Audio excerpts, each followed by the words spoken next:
Today on Walls Explained, we're deleting a 4-foot by 5-foot bathroom window and turning it into a solid, insulated wall. From stripping back old bullnose and marble to framing on layout and perfecting a solo siding lift, I'm walking you through the entire process. This is a big project, so before you pick up a pry bar, do your due diligence.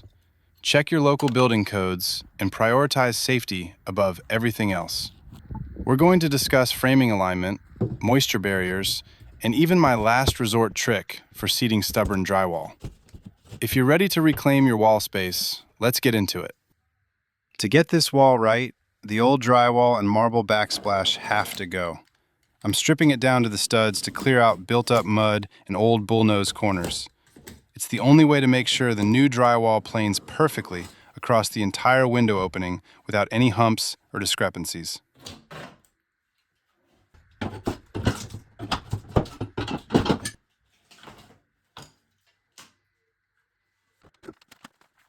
I start by smashing the bullnose around the window to expose the flange. I work down one side first, pulling nails until the bead hangs off the other side like a door on a hinge. From there, I can move to the opposite edge and pry it completely free. Definitely wear gloves here. Don't just yank on it, or you'll be picking your fingers up off the floor.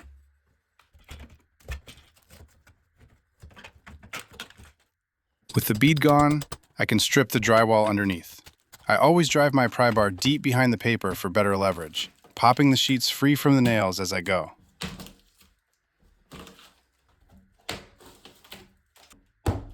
Once the window frame is clear, I move to the main wall. I use a reciprocating saw to make relief cuts around the window. It's much easier to pull small, manageable sections than trying to wrestle down entire sheets at once.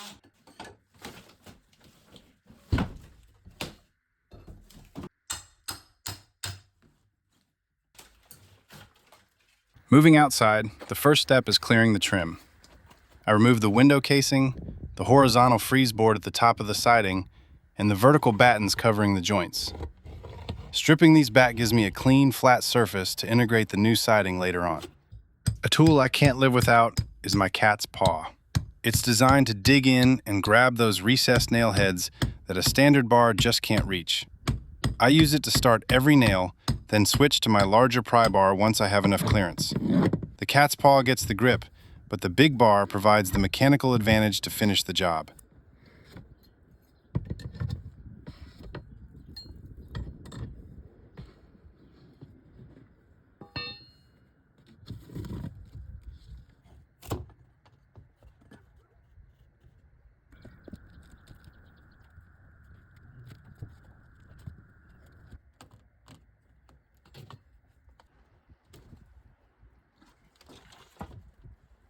And move on to the two siding panels framing the window. Again, I'm using the cat's paw to pull every nail so I'm not fighting the wall.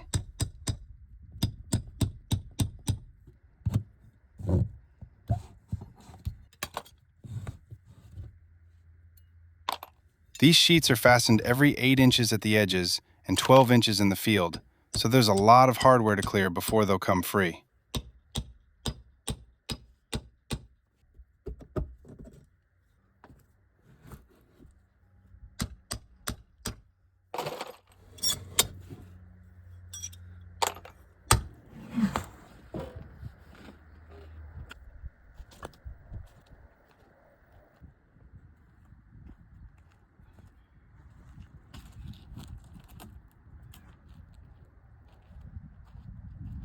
With the siding out of the way, the window flange is finally exposed. I pull the remaining nails from the sides and the sill using the cat's paw. Once the flange is clear, the window is ready to be carefully tipped out and set aside.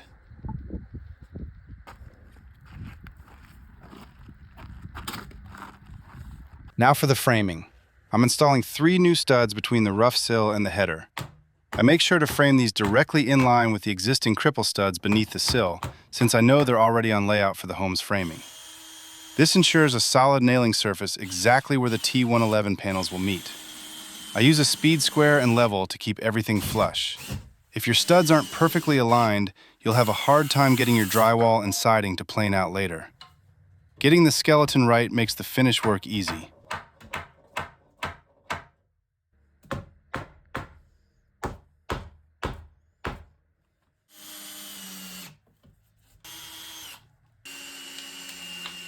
To match the rest of the home's envelope, I install 1-inch exterior insulated sheathing.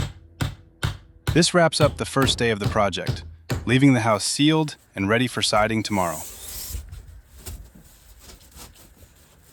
Day 2 starts with foil taping the seams for a moisture barrier.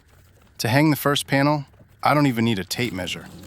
T111 is designed to lap at 4-foot intervals, so I just butt it to the existing sheet.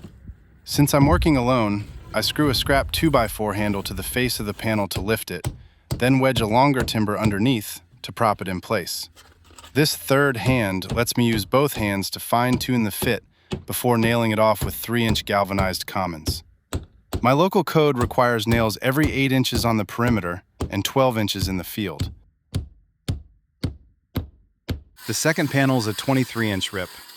I scribe my line and lay the siding over a 2x4 so my blade doesn't hit the ground. I adjust my circular saw depth to be just a 1/4 inch deeper than the 3/8 siding. Keeping the blade shallow reduces motor resistance and gives you a much cleaner cut through the face of the panel.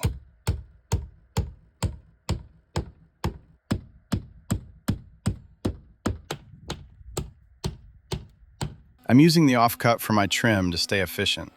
I need 2-inch battens and 3.5-inch pieces for the top and far right side. I scribe these rips using my tape and pencil like a drywaller, but I'd recommend using a T-square or wearing gloves. I ended up with wood slivers in my fingers that stung for the rest of the day. Once the pieces are cut, I nail the top trim first, then butt the vertical battens and side pieces right up to it for a tight finish.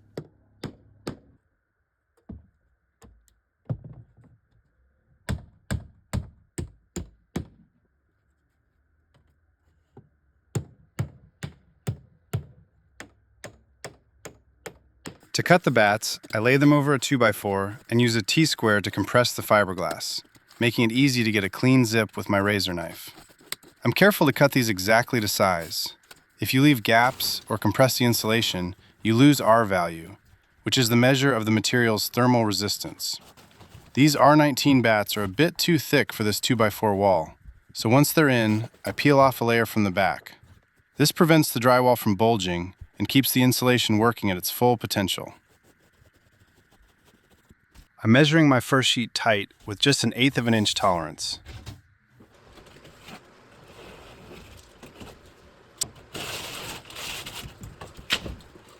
When I dry fit it, the right side is tight to the ceiling, but the left has a 3/8 inch gap, which tells me this ceiling is crooked. To fix it, I mark my height on one side, add the 3/8 inch difference to the other, and snap a chalk line between the 2 points.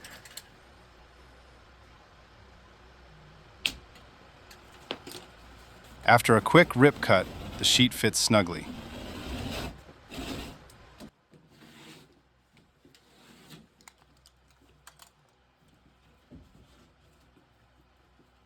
Since this drywall won't be finished for a while, a tight fit is essential for a professional look. As I'm screwing the sheet off, I noticed the top right corner wasn't fully seated. To fix it without blowing out the drywall core, I used a scrap piece of sheetrock as a soft hammer to distribute the force and tap the corner into place. Use that trick as a last resort, but it works in a pinch. I finish by fastening the field every 12 inches and the perimeter every 8.